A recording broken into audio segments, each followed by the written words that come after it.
unable to still go through this process.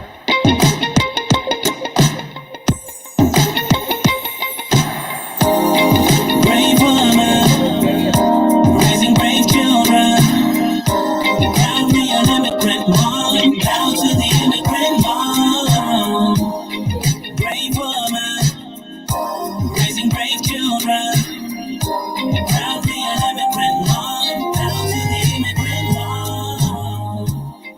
Brave woman. Unable to still go through this process.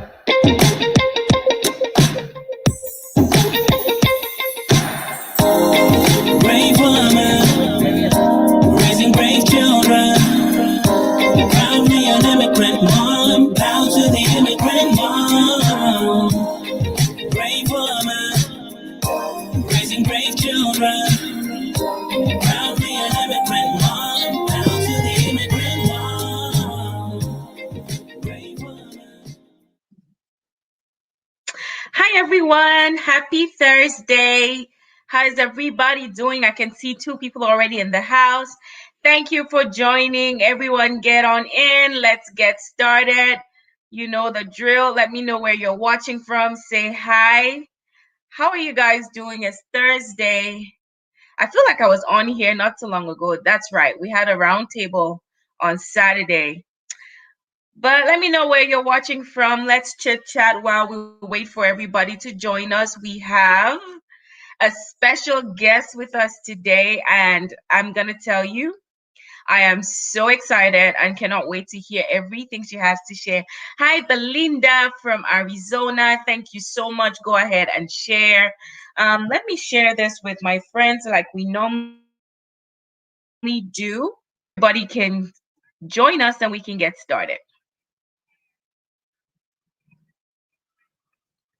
Alrighty.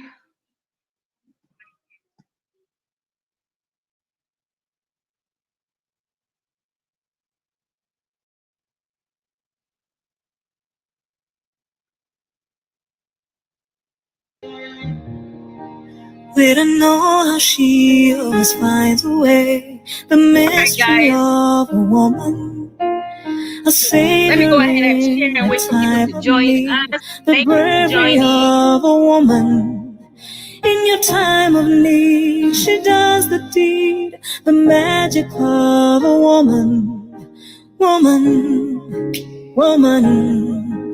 A warrior is a woman, woman, woman. A savior is a woman, woman, woman.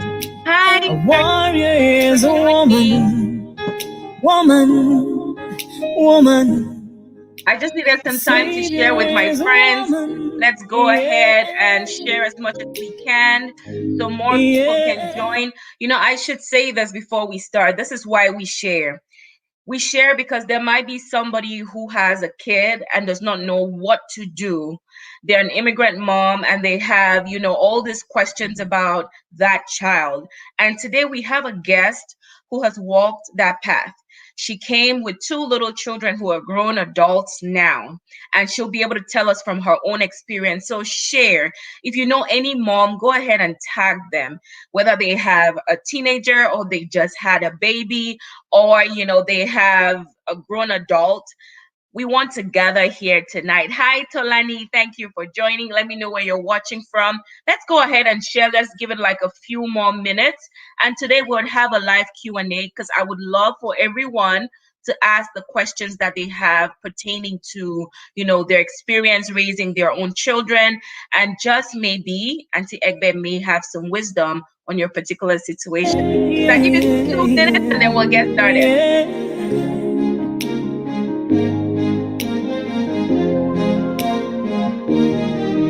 When a man will cry, a woman smiles. Her shoes have walked 1,000 miles. The sticks of stone can break her bones. She welcomes all her friends and foes. When her spirit's down, she has no time to frown. A warrior is a woman, woman, Hi, woman. Thank you for A joining. warrior is a A woman. warrior is a woman. Woman. That's truth right there, guys. Woman. Like, A we're savior about to is a celebrate a warrior here woman. today. Woman. Woman. A warrior is a woman. Woman. Say Woman. hi. Let me know where you're A watching from. I know savior my is husband a is here. Hi, babe. woman. I know Sandra is here. Wonderful, Hi, thanks for my wonderful wig. is a Thank you frame of so much. mind. Just let me know where you're watching from so Beautiful, I can shout out to you. colorful, I know there are stylish, people on one of YouTube. a kind. Thank you all for A joining. womanhood in her mother. All right. Hi, everyone. We have too much to cover today. I would have loved to keep on with the music and celebrate everything that the warrior woman is, but let's get into what we have prepared for today. If you're joining me for the first time, my name is Ixtel Mbaacha. I am the founder of the Immigrant Mom. The Immigrant Mom is an organization that is its mission is to equip, to empower, to educate the mother who is raising her child in a strange or foreign land and a foreign culture. Hi, Mabel. Thank you for joining from California. This organization is saying we recognize the enormous responsibility there is to not just parent, but parent in a land, in a country, in a culture you did not grow up in. How many of us know that a lot of our parenting styles is hinged on culture? So when you are translated into a new culture, it could really set things off balance. And you need a community like we have now to be able to ask questions. What do I do in this culture? What applies in this culture? Because I always say that when you don't know that you don't know is better than not knowing that you don't know. Let me say that again. When you know that you don't know, at least you know what you don't know. But the scary part is not knowing what you don't know. And so we have come together to say, oh, let me hear from someone's experience. I didn't know this was affecting my child, or I didn't know there was this opportunity out there. But just because someone can tell you their story, you'll be able to have, insight into something you probably would never have even thought about that could make the experience better for you and better for your child. So today, I'm just going to bring on our guest because I want her to say for herself who she is, the intro, and we'll get started. Hi, I'll call her Aunty Egbe. She is Aunty Egbe to me. So let me call her that for this entire session. Can I? Amen. Hi, Hi, Aunty Liz. Egbe. Hi, Excel. How are you? I am good. Thank you so much for joining us. We are so My thrilled. pleasure. My pleasure. I'll go ahead and apologize for my voice a little bit. I'm running. I'm nursing a cold, so I don't always sound like this. I'm nursing a cold, but there was no way I was not going to be here. Oh, thank you so much, Ashia. I hope you feel better. I We're gonna definitely go will. at your pace, so we can I'm get good. everything that we can. I'm good. If we can pull up everything today, we would have to have a part two to No get problem at everything that all. we need. No problem at all. And hi to your guests. All right, thank you, Auntie. So please just go ahead and people want to know who are you? Just from an what do you do? How many kids? Where do you reside? Where you originally from? All right. My name is Egbe. Mbiwan was my middle name. I'm Monjimbo now. Been Monjimbo, that last name has been on there for 30 years. So that's some of that experience right there. And I trained as a translator, interpreter. Well, translator actually in Asti in Boya there in UB. At the time when that was all that the school had, the entire campus was just that one school. So, but I had since switched to teaching. So right now, what I am is an educator, a teacher at a high school, and I have been doing that for over 20 years in the United States of America. And I'm a mother. I have two young adults. It's even sounding strange to me to call them that because it looks like just yesterday they were babies. But I have two young adults who are they have their bachelor's degrees and are working and are just going back now to do their master's degrees.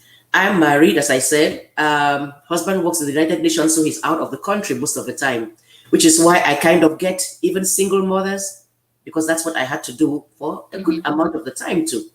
He wasn't there. because he was out working. So I kind of get the picture of what it entails. So that's about me in a nutshell. I blog too. I have a Stick Upright blog there, and then I have a radio show, and that's how we even got to do this. Yes. Yes, because I was calling you to say, come please and tell me about this wonderful idea you birthed about having the immigrant mom thing. Right. Mm-hmm. And that's how we got to do this. Yes, yes, absolutely. So for those who don't know, Aunty Egbe and I went to the same middle school, high school in Cameroon, and so we have a lot of reverence for our alma mater, and she promotes a lot of the things that happen or of ex-students from that school, and that's what she mentioned, the Sticker Pride and that. Now, Aunty Egbe, tell us, you are an immigrant. You came here how many years ago, and how old were these kids when you came? And what was your initial struggle? All right. We came here my husband had been here a year ahead of us. So he got here in 1996. In July of 1997, that's when we, the children and I, moved over here. They were 5 and 3 at the time. So they were little. In fact, now if you ask them stuff about Cameroon, since they were born there and they had gone as far as kindergarten, they don't remember much. So they were 5 and 3 when they got here. And so it was the culture shock, no matter how much you've read, how many TV shows you've watched. I was watching The Fresh Prince of Bel-Air, watching whatever it is. When you do finally get here and need to do the day-to-day, it's all different. It's all strange. Yes. So it was a matter of getting used to just even daily life, how things work, and try to get them enrolled in school. So that was the first challenge for me. And that first year, I didn't work. I was just trying to get them settled in school and then take the exams I needed to take, the little courses and things to take to begin getting into the workforce. So that was my first challenge, adapting. Mm-hmm.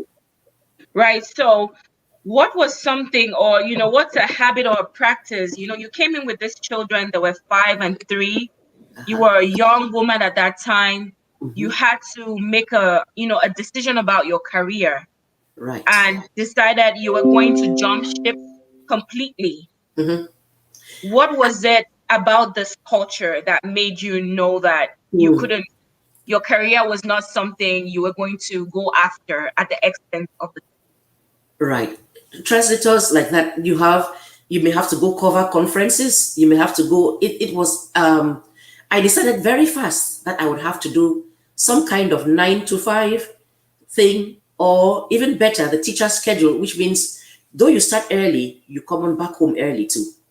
You see, because I realized very fast I used to walk them to school myself. You see, because the school was not far, I used to walk them to school myself. And then on the way back, I'm standing there at the bus stop place where they drop them, so I can see their faces right the minute that they come on down.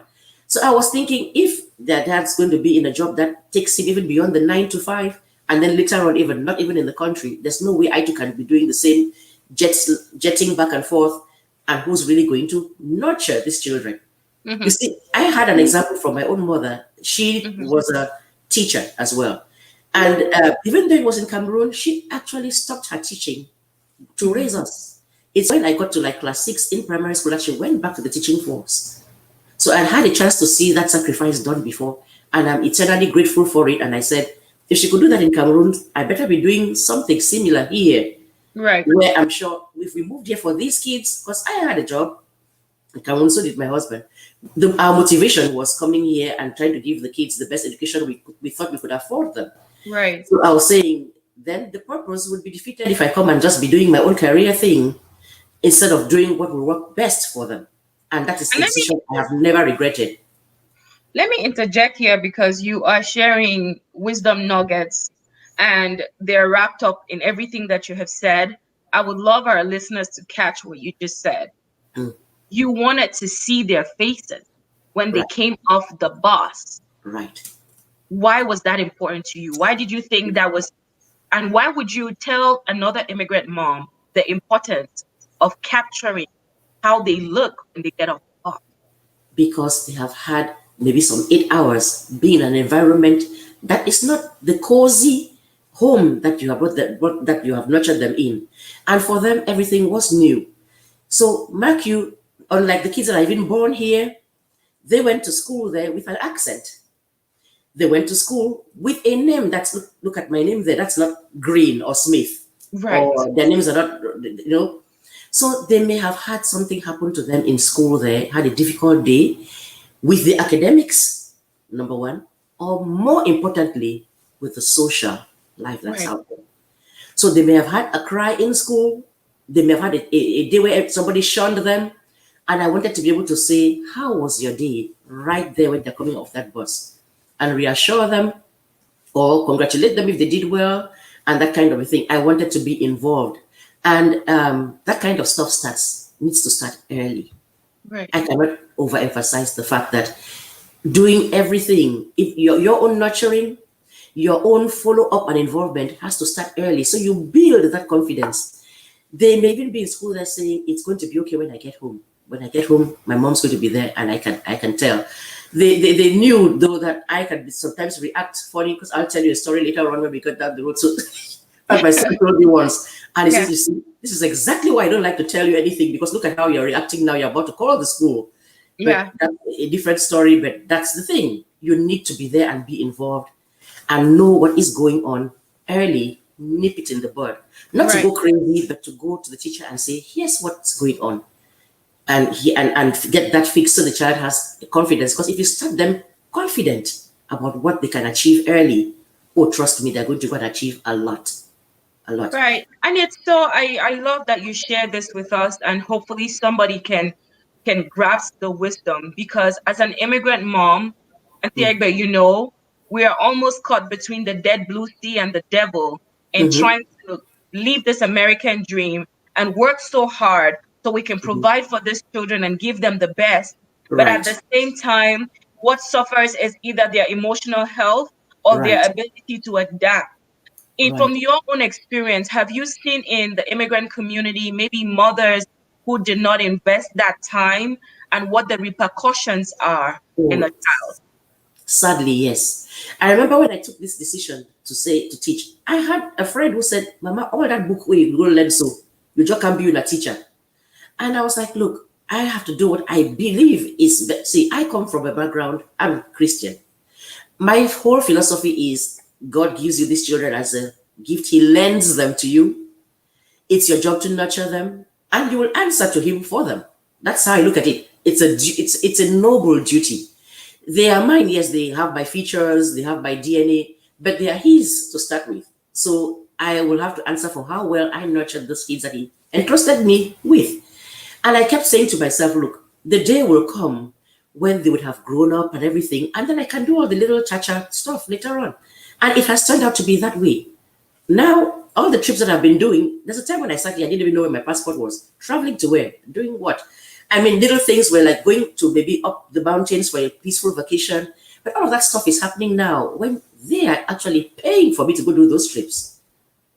I go with my Right. daughter. Any place you've seen me go around Europe, then think she's the one that bought the ticket. I just tag along and follow.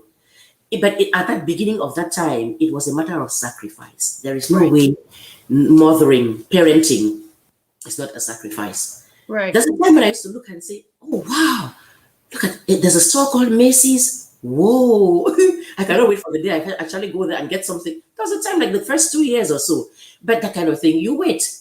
You just wait and you make sure that they are stable first. They're your priority. They Right. didn't have to be born. They are your priority. And I know that there's some who, look, if they don't go do all of these shifts, they don't even get to pay the rent or eat. I get that. But for some whose decision is just to have what they think is a means to offer the children, spoil them, offer them this, trust me. They will not sit down later on saying, oh my goodness, my Xbox Live and blah, blah, blah. They miss you. You.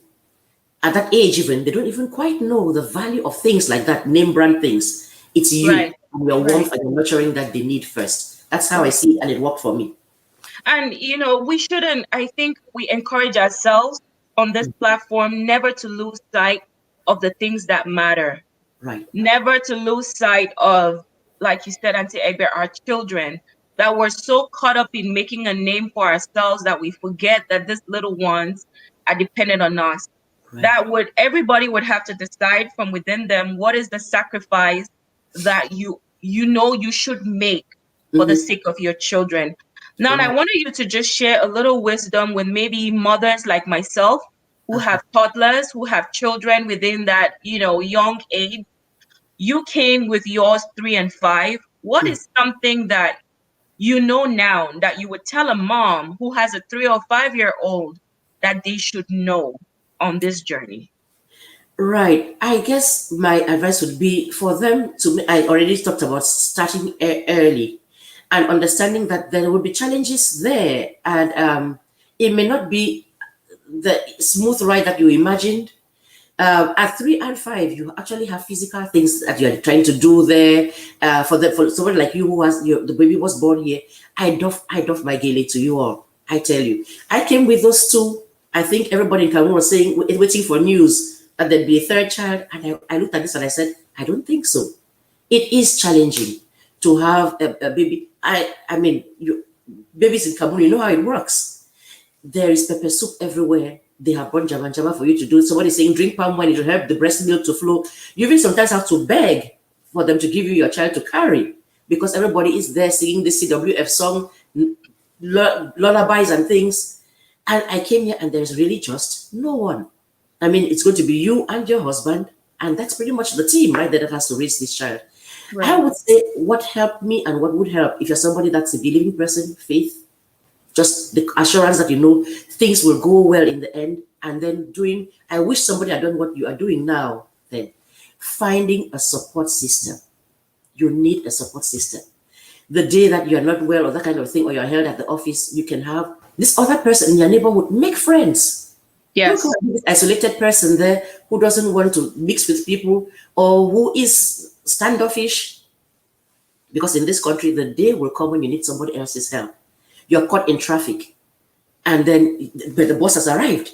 So your little child has there. They've let them off the bus. The bus driver's not going to stand there with and babysit your child because you're not there. So your little, it's happened. I've seen it happen. The little the 5-year-old, 4-year-old has come off the bus and is crying their way down, trying to find their way down to their home. Mom was not there. I remember Mm. picking this because there was my neighbor's daughter. And my husband was saying, you want to be careful about things like that. You know how here it is. They say you want to kidnap the kid. And I'm like, okay, I'd rather just deal with that. I cannot leave this child because if this evening I hear that they've been snatched, what am I going to say? I saw this kid walking down the road. But that's something which if she wasn't friends with me then, she became friends with me that day. Right. You see, because I now got there and went and left a note on her door and said, I have Taylor with me. She got off the bus and that lady came and hugged me and she says, I was driving myself, I was running crazy. What's going to happen Right. to her? So I would say find a community of sorts, not just your country community. You're there, Right. you've joined a FACO thing, you joined Manu thing. But Manu thing, they live in Atlanta, they live in someplace else. You need to find the one around you that will Right. help you with things like this. That will help you with concrete things when you're in a dilemma like this. That's Right. how I see it. Mhm. And for those who are looking for a community, we do have one. There is the Immigrant Mom community. This show, we come on just every other Thursday, but we have a community of women that are discussing things that pertain to being an immigrant mom, but Right, not just among other immigrant moms. Make friends in your neighborhood. Who is your right, neighbor? You right, know, it is an American thing to find out who your neighbor is, or a Western thing and have little cookies and go say hi. But that's right. how you build the friendship, not just when you need the friendship. That's Auntie important. Egbe, how did you immerse yourself in the culture? There are a All lot of right. things that are different, like the Easter egg hunt. We talked about Yes, this. There's yes. Halloween. Uh-huh. We don't necessarily believe in those things, but Right, maybe for the sake that our kids might be able to speak when other children are speaking about going to Disneyland or the egg hunt or Halloween, what can you say to immigrant moms about the importance, the necessity of of immersing ourselves in immigrants. the culture? The children now live here. It doesn't mean that you're compromising your values. That's not it. That's why you have to have a talk with them and say, see, here's what we believe, here's what we know. And then explain to them what this tradition is, what's going on there.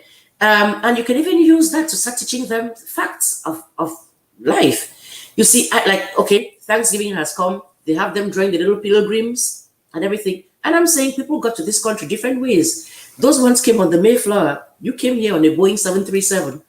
We're all immigrants right here. I said, to tell you the truth, when somebody tells you, hey, and treats you like you're this immigrant, and I'm going, except they're Native American, they're an immigrant too. So don't let anybody put a chip on your shoulders. And the mistake that one of the worst mistakes an immigrant mom can do is to not let their child get into what surrounds them. Because once they leave your house and go to school, it's not a true that is happening there. It's not a rule that's going on there. They're talking about baseball. Your child needs to know maybe not the actual rules of baseball, but just know that it's something. Know about the prom, things that are totally foreign to us. So as I was learning along with them, and I made sure that very first Halloween, I was like, I'm not sure about this witch broom and things stuff. We're not doing that one, but we can do. Back in that day, it was Pocahontas. I don't know if anybody even knows what that is, and those kinds of things. So we can do a storybook character. And I went with them trick-or-treating. The little pumpkin bucket that they had, I still have it downstairs here. We moved houses, I moved with it here. It's just such a memory. And I went with them and explained these things to them so that they knew that this is the new world that you live in. Because there's nothing like that makes them feel left out, feel less than when they get to school and they're like, okay, how did your weekend go? You don't have anything to say. And people are talking about exchanging stories. It doesn't have to be the same story, but something. And you touched on Disney World. Yes. And remember, you and I were talking about that before the show. It's not like you say that a white man team them, that way you go team them or whatever it is. That's not the case. I'm not saying you must do everything that everybody else is doing, but there's some certain things. If you can't afford it, of course you can't afford it. But if you can, if it means you foregoing something so they can get that experience. So when they're talking about, I don't know, a roller coaster, your kid is not going, what's that? Right. You see, and then at that time they're sensitive. I, as a grown person, if it's a roller coaster and I say I haven't ever been on one, I don't care. Right. But the child is sitting there going, and the kids are going, you've never been on a roller coaster. And that's your child is uncomfortable. So there's certain things that you get here, like we hadn't ever seen cheerleading. All of us just used to sit and watch a game and just cheer. The whole stadium is cheering. Yes. But now they're cheerleaders. You come here and it's not soccer, that's the big thing. It's football. You don't say that they're football team. I don't know what it is. You kind of get the idea so that you know. I'm not saying you should become an expert, but you kind of know. Right. Even the names of certain stars, the movies that are out there, certain artists and musicians and things. It's so you kind of know, and it amuses them. They laugh, but they know that you are hands-on. You're a hands-on kind of mom. Right. You don't have to use it, but you need to understand it and know it. It is overwhelming because we don't know what we don't know. Right. Right. We don't know what is it in this culture that should feel normal for these children. So where do we go? Like, from what point do we start in trying to introduce them to things that we don't even know? You see, as early as you can. Right now, they have TikTok, they have WhatsApp, they have all kinds of things. And you see, when you introduce them to things, they're all teachable moments. You can sit and say, you see this thing right here, while they're saying it, and say, that's not the way to do it at all. To the point that I used to sit and watch, even Lifetime, the Lifetime TV thing with my daughter. And she will go, ooh. If I said that to my mother here, I won't survive. I won't live a day longer than we are watching the thing and I'm teaching her. I said, you see what's going on there? Wrong. Shouldn't have done that. You see the mistake that girl made? Back in her day, they had what they call MySpace. It was the thing that you could go join. That was before Facebook and stuff. You could go join. And I'd say, you can't. She says, Mom, you're just extra. I'm like, I'll go ahead and be extra. You're not joining that thing.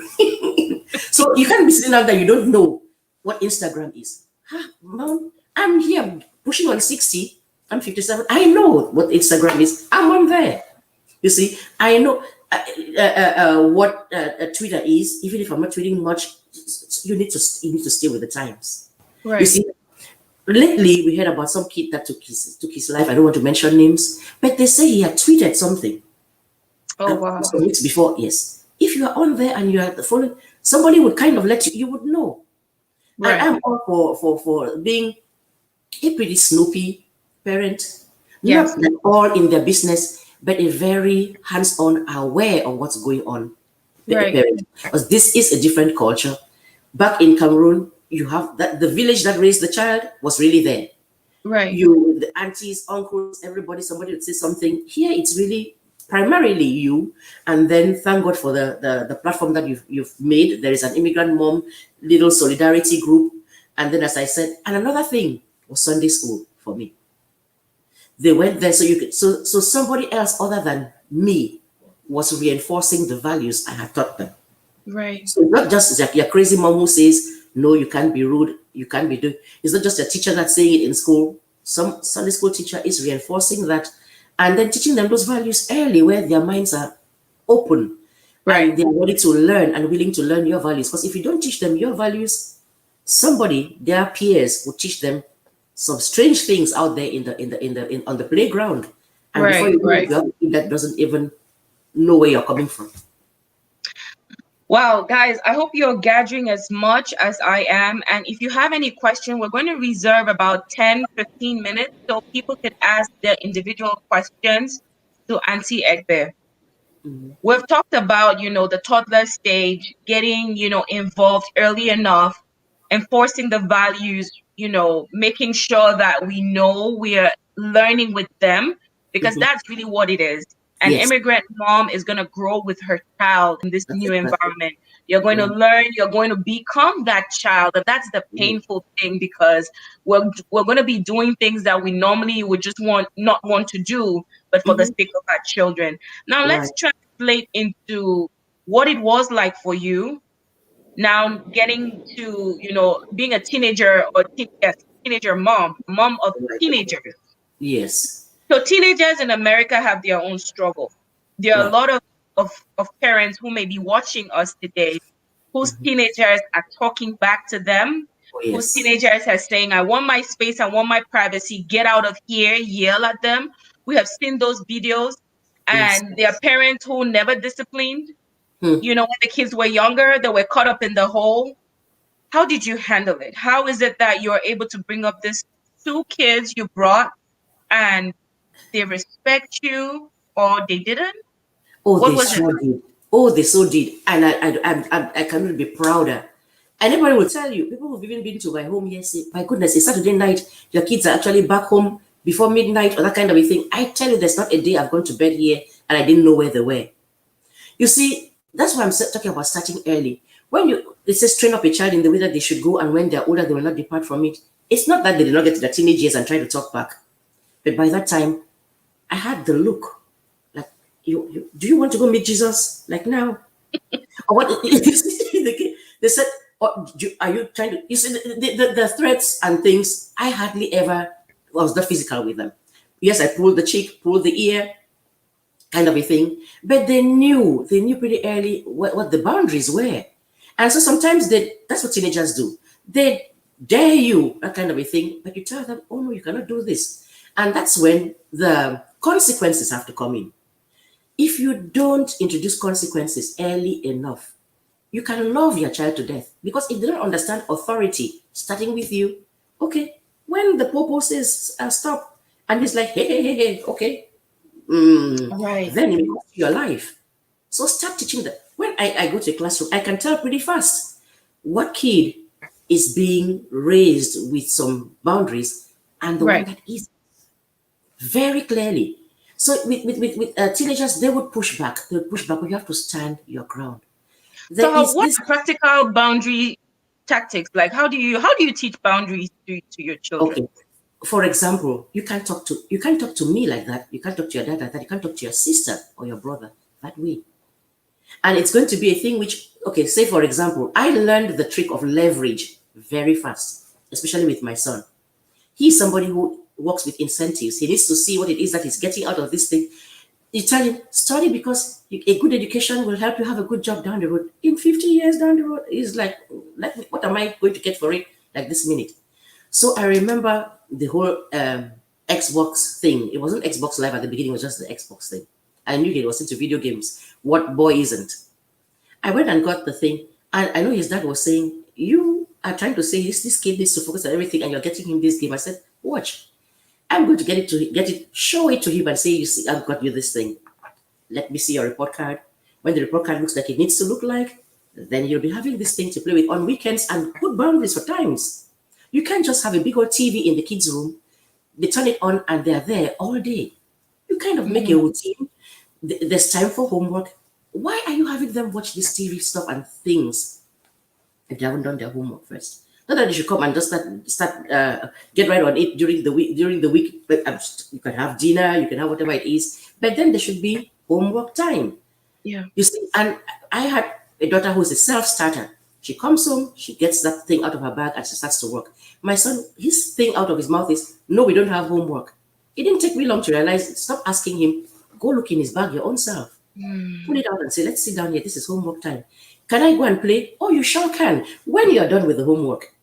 So he's hearing the kids there in the neighborhood going, "Yay." Says, "I'm missing." I said, "You don't have to be missing anything. Finish the homework then. When you're done with the homework, you can go out and play." They start to learn rules. They start to learn boundaries. And there's that erroneous thing. People think I have to be my child's best friend. I do not know where that came from. That's a good one. Let's stay on this a little bit. My child's best. Let's talk about this. Even now, when they get a little older, like my daughter is a woman herself, because she's 29 now, we talk about certain things that we can talk about now. Maybe she's a woman, she kind of gets certain things. But I do not know who got the idea that you need to be your child's friend. There's some times when they're not going to like you at all. Yeah. And that's fine. She will not dare slam my own door after I talk to her. She goes and slams out. I can hear it over there. She slammed the door. And I said, let me just let that go, let that slide. But she's mad because I've said, you are not going for the sleepover. She says, but everybody is going to go and be there. I'm like, no, you can go for the party. But that stay on afterwards. No, I don't know these people. I do not know. I'm not saying that they're bad people, but I don't know them. So you can't go. And of course she's mad. That is understandable from her point of view. It's not for me to go and say, oh, she's upset with me. She's going to do, so she can go. No, you have to stand your ground and not be liked at some point in time. In fact, I say, if a parent is this person who their children are just on point with the entire time, I'm not sure how good a job you are doing. Because children don't do it. It's not just your own children. No, I teach. So the children, they push the boundaries. But trust me, they appreciate structure. Right. And they're not fools. They know the difference between mean, wicked, and just strict and disciplined for their own good. They know. Even in the end, they know the difference. So you have to lay some ground rules and then abide by them. Don't say, if you do this is what's going to happen. I'm going to take your phone away for a day or two. And then when it happens, to say, okay, it's okay this time. And you're inconsistent. That is a key thing right there. If you're not consistent, they can read all of that and they'll play you. They know you're all back, no bite, nothing's going to happen. I can keep doing whatever I'm doing. And that's not a good way to start. You need to, they get it. They really do. We underestimate them. They may rebel against your rules and laws and things, but not to the point of being, if they know that's how it works right here, that's how it works in this house. And I say, this is not a hotel. I'm not your maid. Those dishes need to be done. I'm not also going to be the kind of say, do it now. And then you can set yourself up for failure that way. Because now you've put them on a thing like you did not do it or else. And then if they don't do it, then now where's the or else? Right. So you do with reason. Say, I need you to clean your room. Saturdays we do room cleaning. I come by that the first time. You still haven't done your room. Maybe you want to get it done before lunch, that kind of a thing. And then you can give them, so as soon as they grow older, give them some leeway, but it needs to get done. And if they haven't done what you told them as a parent to do, stop rewarding them still. I'm looking at some kids that I teach there. You've made straight F's in a report card, but you've come back from Christmas break and everything with these shoes, these gadgets, and this thing. And who is buying this kid all of this stuff if they made straight F's? I'm going, there's something wrong there. That's my opinion. Maybe it's a bit too much, but I'm looking at that and going, no, something needs to be done that the kid needs to understand. This is not good. Consistency. be the same person. My children will tell you, they say, "Ooh, if it's," they actually do the things like, if they do a TikTok, I told them they do a TikTok on me, they're going to be in trouble. But they say things on our family chat group. They say, "Look at this one. There's a TikTok thing where a child went to the fridge, took out this ice cream, had it all over his face and thing and stuff. And what did my kids sit there saying in the thing? They said, oh my goodness, if it had been mommy now, she would have said, you need to lick that ice cream off the floor." And I looked at it and laughed my lungs out, because that is so a thing that I would say. but so they know, your children need to know, this thing I'm doing, ooh, it will not fly with my mom at all. Right. You know. Setting boundaries, being consistent. Right. If there's any teenage mom that's watching us, Aunty Egbe has dropped some really great bombs of wisdom on here. You talked about consistency, not rewarding bad behavior. You talked about, making sure that we don't, there's something about, let me just interject here with my legal self. Mm-hmm. A law is only good if it's enforceable. Right. Because if you make a law or you enact a law that is not enforceable, you weaken the power of the law. Bingo. So when you say, if you don't make up your bed, I would hang you, and they don't make it up and you don't hang them, the next time you give them an ultimatum, they know it is just bluffing. Yes. And so we have the little smart minds can read that thing. Like, it's amazing. They can tell. The child, I've gone to a store before and I'm like, oh my goodness, it's somebody else's child doing it, but it's grating on my nerves. The child says, I want this thing, mommy, blah, blah. They're like, oh, boo, here you go. I'm like, oh, no. No, you can't throw a tantrum and I give that, I go ahead and buy the thing. Then he knows. All I need to do is make a scene, scream and do the but oh, I used to say, oh, you can stay in the store there and be, I'm gone. Sit on there, walk your way home. Or they'll come running after you in that parking lot. And get in because they know I know my heart's beating. I'm like, how good, I can't leave this child, but I know the child is going to run after me and I want to get back home. You cannot be let them, the child is almost raising the parent. And by the time you've done that, or there's that expression called the tail wagging the dog, you have it upside down. And if you let them go like that long enough, the time comes when, not that they are older, they are bigger, they're not going to listen to a thing you say. You should not have them talk back to you and you say, and you just let it go. At the time, it's not a matter of slapping anybody or beating them. No, but you can say, oh, I would have that. And that's where, if you do have, those of you you have a husband, but even if you don't have a husband as such, a male figure who says, look here, man, we don't do that. I remember once, I'll tell you this story. My son was, he said, but he talked back. I don't remember what it was. And I said, oh, don't you mess with me if I get that cup of tea, like this spoon kind of a thing. Of course, he ran away. And then when I went upstairs now, I heard his father call him. He says, come down here, come. I stood at the top of the stairs and I was listening to what was going on there. He says, hey, I heard what happened there with your mom. That's a no-no. He says, first, number one, you should respect your mother. Right. He's not a man of many words. You should respect your mother. I said, but let me tell you one other thing. That mother of yours happens to be my wife. So my wife like that. Just like that. So he knows, and he is the kind of person who, when we go for open house, school has started, that's another thing, please parents, go to open house. Go to the school and see what's going on there.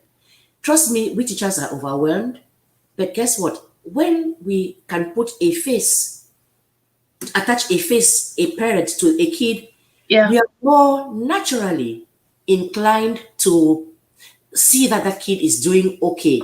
If I know I'm going to get an email from this mom, sometimes it's an irate mother who's really writing something, but if I know I'm going to get an email from this mom, I'm trying not to make sure that I have already made sure that certain things are there that I can ready to respond, or even be proactive and say, Mom, you know what, you sent me an email the other time.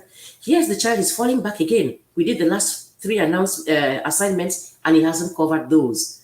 So you see, the involvement goes right on to the school. It's very important because it's at school. If you think about it, an average day, how many hours are they spending in your home? Monday Right. through Friday. The majority of the time, it's in school. Sometimes we see things, a change in behavior in a kid, first in school, and then we're letting the parents know what happened has happened here. This your daughter suddenly teenage years, her skirts are getting shorter and shorter, tons of makeup on the face right there. Something's going on. This child has something has changed. And we can see it before the parent themselves is noticing. Why? Because look at the way the school day is structured here. For in most school systems, the kids, the bus comes to pick them much earlier before you get up, before you get ready for work. So Right. you make that effort to get up early and kind of see what it is that your child is wearing on the way to school. Right. When they come back again at say 3, even 4, you are not back from your 9 to 5 yet. So the kid can come back and take off those clothes that they were wearing, where all their belly button was showing, and now be looking like Holy Maria by the time you get Yeah. you have no clue what it is that that they've done. So if you're not, that's why I said I was going to end up teaching. I come back and we're getting back at the same time.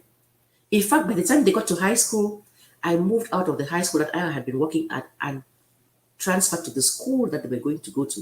Wow. I sat them down and said, "Okay, I'm wanting to do this. How are you? How do you? What do you think about it?" Because you can imagine an American kid having their own mom in the school building with them. Yeah. It's a kind of okay, fine, and everything. Let's see how it goes. My son was the one who was saying, "Okay, as long as you don't call me all those little funny pet names you call me at home, and try to wipe my face and fix my hair." As some of us had combs and Vaseline in the car. You get to church and you're like, "Look, let me fix this, let me fix that." So what are you taking speech? Let's rock. Trust All those me, my embarrassing mom still does that today. The grown things. woman I am, she's still trying to fix my clothes in public, and I'm like, "Mommy, what are We you can, doing?" we You cannot know? we cannot help ourselves. I still, if we're walking now, almost reach out to hold their hands to cross the street. They're like, my goodness, they will always be our babies, kind of a thing. Right. That's how it ended up. I said to myself, look, I didn't go to school here. I don't quite know. Already from the very beginning, we did the metric system. They are coming now talking about fluid ounces, miles. I barely could manage my own arithmetic with kilometers and centimeters. And now you come and put this thing that I don't quite get. So I was like, these kids, I need to be there and go to their teachers, who would be my colleagues then, and say, see, I didn't go to school here. I don't want these kids to fall through the cracks. Just That's straight. amazing. Yes. Please, anything, don't take it, don't think it's something, don't assume I know. I don't. Yes. I have been in this system. Wow. I don't. So please, I said, and look, they are yours. As long as you don't give them to me in a casket by the end of the day, Mm. have a, as long as no blood is flowing, here you go. If you give a teacher that Yes. way to say, this is my child, I'm not going to come and say, how dare you, and kind of thing, and frighten the teachers. I've seen some parents do that. You frighten the teacher to the point where they're like, I'm not going to touch that kid. It is not for your kid's good that you're doing that. Of course, if a teacher is doing something that maybe racist, that kind of thing, of course you should do something or say something. But most teachers, the vast majority, want the best for your kid. It's not like here where you all used to be proud in Cameroon and say, "Ooh, I give my exam, everybody failed, only one person passed," and you see the teacher looking very proud of himself. Here is the reverse. If most of the kids in your class are failing, they're like, you need an intervention kind of a thing. You must not be teaching well then. So they really do want your kid to succeed. So you This should is really remarkable. It's so remarkable what you have shared with us. I feel like with me, starting with me, I would talk with my children's teacher, their daycare. right. But to be able to tell them, like you said, Auntie Egbe, I am an immigrant. There are certain things I don't know. I don't want these children to slip through the cracks. Yes. Please point out what I'm missing. I think we should all do that for the sake of our kids. I beg of you, do that. Because look at time, when time for college came. You see, the mentality that we have is you need to make your straight A's, pass, get a high GPA, and that's pretty much it. This is a country where that's not enough. You need to also have extracurricular activities. When they're looking at who you are, your resume, before they admit you into the real good schools, they want to see what you do outside of the academic thing. So getting the children, I'm like, Saturday morning, let's go do hats and hammers. Go help to go nails and planks and helping. Go help at the assisted living place, read to the elderly there. When you're able to say that, that's what I do. Also, I also volunteer here, and I do this there. You come out very different. So you have a high GPA plus that. Whereas we sit and say to our children, the average person says, it's a weekend, don't come. Wash these beans. This, the thing. Well, doing them, sit and doing this cocky thing. Nothing wrong with teaching them those things. But actually have them join a team, the debate club, the color guard, which I had never had color guard. Like, I'm like, my dear, what is that? He says that, I don't know. yeah. There was that twirl the flags during a game at halftime. So it's not cheerleading, but it's just color guard. They go with it. I hadn't heard the word before. I had to learn it then. Wow. It's saying things like your child cannot go to the prom. How are you doing a thing like that? That's going to mark that child forever. I mean, no. There's certain things you have to be involved and know what's going on there. And if you entrust your child to these teachers, I cannot forget this one who you form a team with a common Yes. goal. Your common target is this child. So my son didn't like it. He says he doesn't care for reading and writing. He says, when I see him now and hear him speak, I'm like, look at this child. Awesome. I will never forget Miss Mary Cockburn, his English teacher at school. I told her, there's more that can come out of this child than you see right there. Don't let him slide. He's the kind of person who would say, write an essay, it has to be 500 words. He has written up to like 485. It's like, Mommy, can you just tell me some few words to add the remaining 15? To go, it's like to just get by. And you have to say, no. You put your heart and soul into it. And when I see what he writes, how he speaks publicly, Yeah. look at how I could have sat down and let this kid just go. But his teacher expected a certain standard from him, and I was there pushing. You have to get this done. So support the teacher if you support the teacher as much as you can. They're on the same page. Most of them want the best for your child. Email them. We are most of us. I think it's the same in every school system. We are obligated to respond to any email sent to us within 48 hours. But please don't write rude emails. So I have seen some things that people have written. I've received some myself. I don't know what you all think you're doing over there in that school. But blah, blah. I'm going, oh Lord.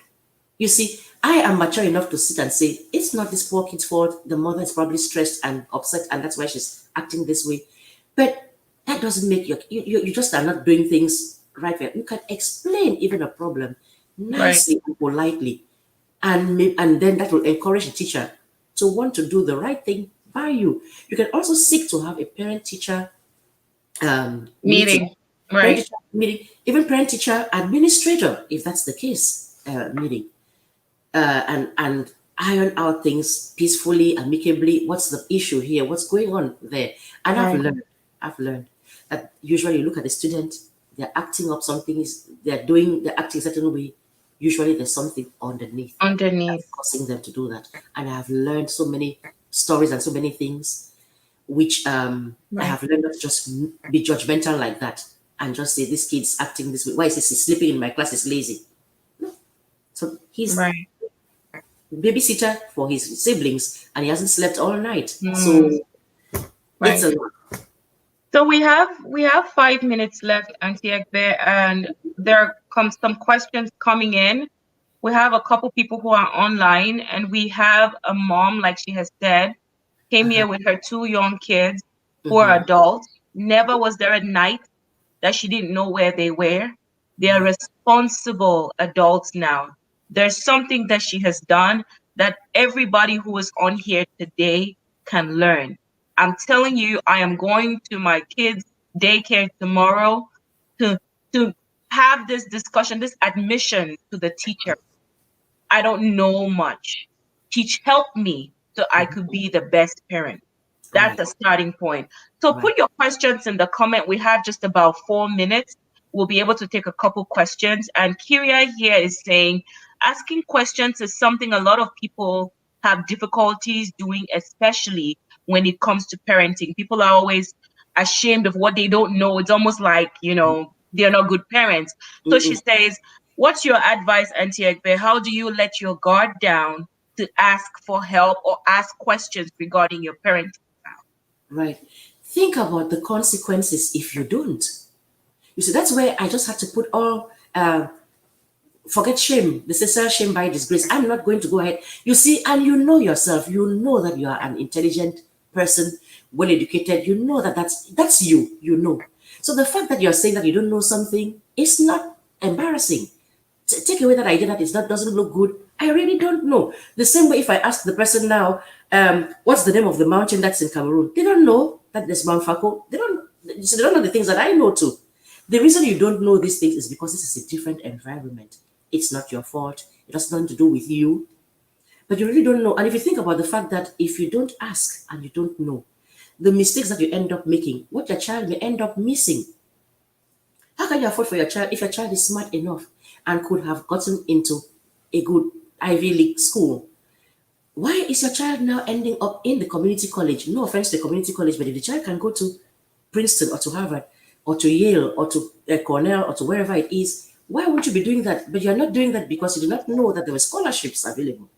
How would you know that the scholarships are available if you don't go talk to the kids' guidance counselor? Some people don't know guidance counselor. Who's that? They are there and they are paid for that. Where you can go and ask for a meeting when the time comes. Even SATs and things that they take, the ACTs, which one should we take? How often should we take them? Because some people think it's like the GCE. Take it that one time, bam, and then whatever score you get, that's it. No, you start taking the SATs and the ACTs earlier on, and the child score improves as they do. So that by the time they're actually submitting their application for college, they have the best score possible. But if you don't ask, you won't know. I didn't know. I asked and I was told. In fact, beginning even from kindergarten, I mean, there's a time when my kid brought homework back and he said, circle all the things, the items that begin with the letter J. I said, okay, here's a jog, circle that one. Here's a so and so, circle that one. Not this one, not this one. And I said, what is this thing right here? He says, Mom, I don't know. We have just gotten here. So I went to the teacher and said, we don't know what this thing is, this little thing. Oh, she says, oh, this little thing, they're called jacks. Kids play with them and blah, blah, blah. I'm like, okay, I learned something. I said to the kid, to my son right there, go ahead and circle it. It's jacks, it starts with the J. I don't have any shame telling the lady, I don't know what the thing is. No shame in what you don't know. No shame in what you don't know. It's not my fault that I don't know. You see, I just didn't grow up here, and so I'm learning as I'm going.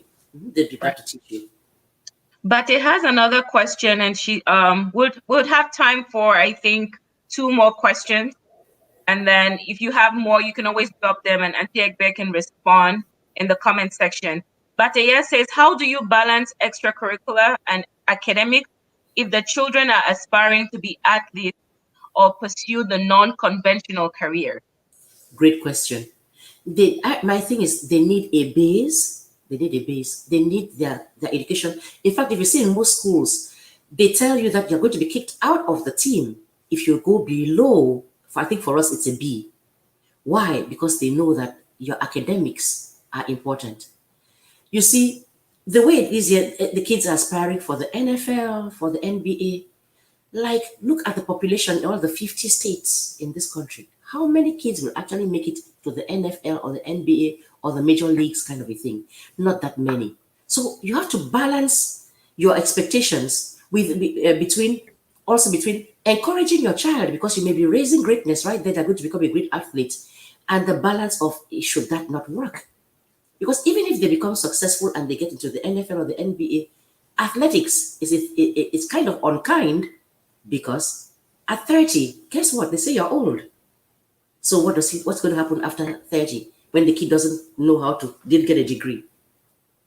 And that's also a place where, unfortunately, accidents happen, concussion, and they're gone.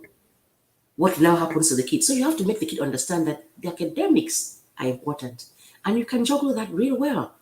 Nobody does coaching during the school day. The kids are in class. At school, the things are done afterwards. So I can understand a child saying, well, a teacher understanding the fact that this kid did not get to finish their work on time. Usually they give an assignment and give some days to say it's due on so and so day. Time management. If there's another thing that somebody should pick up, time management. Have a schedule that this kid is following. If he's sitting there playing video games or on the phone with his friend all day long, then you're not managing the time well. There's time when he could have done his athletics. My son played basketball. He did for a while. My daughter did the violin before she came one day and said, "I'm done with this thing." And I thought I would want to strangle her because I paid so much for that violin. And she was playing that thing so well. And then one bright day she came and said, "I'm done with this." I'm like, "Are you kidding me?" I said, "Okay, maybe it's just today she's having a bad day." And I brought the violin back. She says, "I'm done with it." You see, so she said violin, I bought it. The son said basketball, I took him to the practices. But then I have to make sure that his homework is also done. If you make the kid think that it's all about athletics and stuff and he's not doing well in class, I think that's a mistake.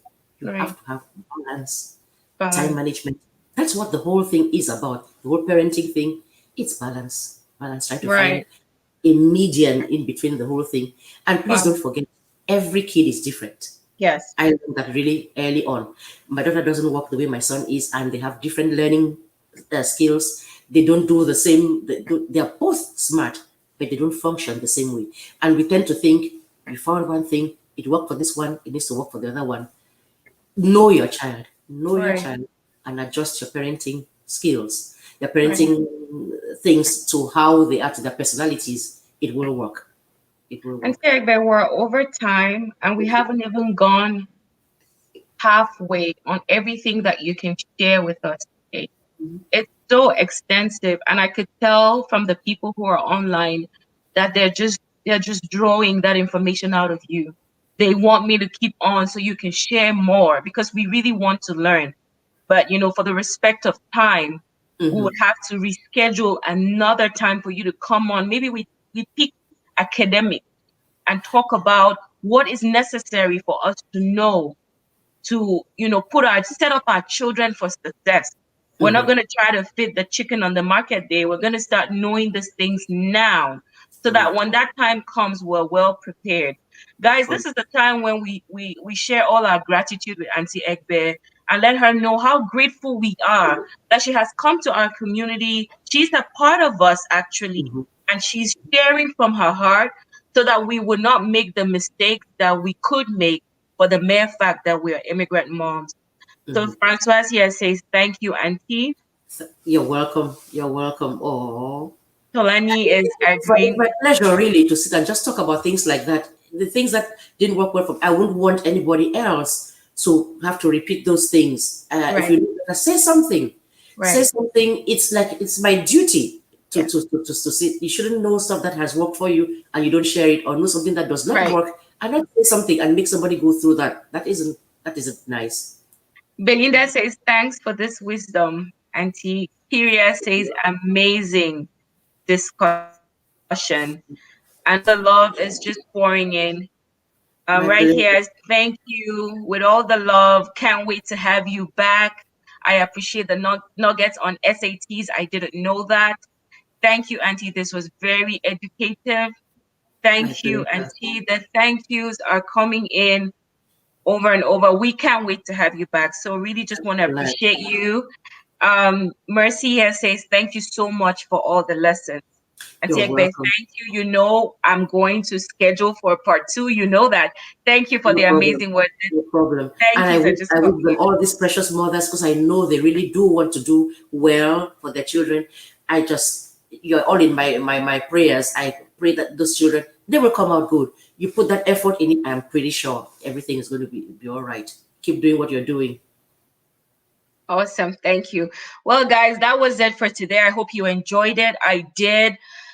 I am so blessed. I am so, happy that we had Auntie Egbe. We're going to have so many of this kind of sessions where we have other people who have gone through this experience, teaching those who are still on that journey or to be.